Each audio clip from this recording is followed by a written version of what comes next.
এর আগে আমি তোমাদের সাথে বরাবরই আমি তোমাদের সাথে আমার কিছু রান্না শেয়ার করি। কম বেশি সকলেই বেশ কিছু রান্না জেনে থেকে থাকো। আসলে কিছু কমন, কিছু হয়তো একটু আননোন হতে পারে। তোমরাও হয়তো বাড়িতে কম বেশি বানাও বা তার সাথে আরও কিছু ইনগ্রিডিয়েন্টস অ্যাড করো বা না করো। তো যাই হোক, আজকে আমি এই যে রেসিপিটা তোমাদের দেখাচ্ছি হয়তো অনেকেই বুঝতে পেরে গেছো চাল আর ডালের মিক্সার দেখে। তো হ্যাঁ, আমি অনেক কিছু রান্নাই পারি না বা স্পেশাল নই, তবুও কিছু করার চেষ্টা করি এবং সেগুলো তোমাদের সাথে শেয়ার করি। কারোর ভালো লাগে, কারোর আবার ভালো লাগে না, সেটা যে যার ব্যক্তিগত ব্যাপার, সেই নিয়ে আমি আজকে কথা বলবো না। আমি অনেক কিছু তার মধ্যে পারিও না, যেমন আমি বেকিংটা খুব একটা ভালো পারি না, যার কারণে দেখবে আমি এখনও 1 বছরের ওপর হয়ে গেছে আমি কোনো কেক কুকিজ কিছুই দেখাইনি। তো তার মধ্যে আমি ওগুলো অত প্রিয়ও নই, খাদ্য রসিকও নই ওই দিক থেকে, কিন্তু এই সাউথের জিনিস আমার খুব ভালো লাগে, সাউথের খাবার দাবারগুলো। কিন্তু বহুবার চেষ্টা করেছি, সেরকমভাবে আমি ভালো রেজাল্ট পাইনি বা ফলাফল পাইনি, যার কারণে নিজেই বিরক্ত হয়ে যাই।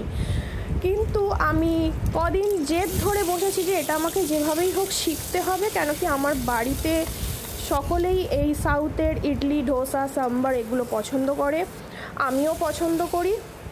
এটা তো শিখতেই হবে। বাইরে খাই, কিন্তু সবসময় তো বাইরে খাওয়া পসিবলও নয় এবং উচিতও নয়।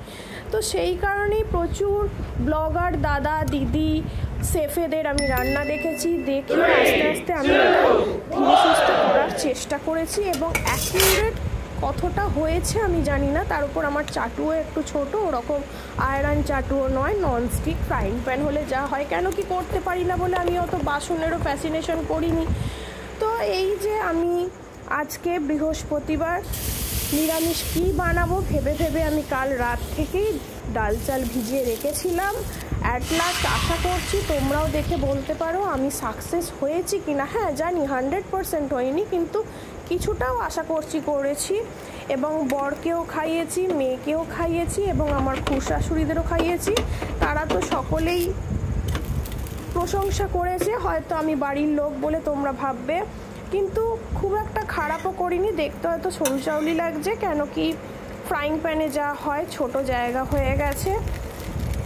তো তোমরা দেখো, জানিও তোমরাও এইভাবে এই প্রসেসে করো কি না। আমি তো এই প্রসেসেই করছি। এই যে দেখো অনেকটা ট্রান্সপারেন্সিটা এসছে, তবে আরেকটু হয়তো করলে ক্রিস্পিনেসটা আসবে। তো ডিনার টেবিলে বসে পড়েছি এবং বেশ ভালোই একটু নতুনত্ব, অন্য রকম, রোজ রুটি বা রাইসের থেকে একটু বাইরে গিয়ে খাওয়া দাওয়া হলো। আর আমার বর তো প্রায় 2 বাটি সাম্বার খেয়ে ফেলেছে, সেই ছবি আর দিইনি, আর মেয়ের এক্সপ্রেশন দেখেই তোমরা বুঝতে পারবে। থ্যাংক ইউ সকলকে।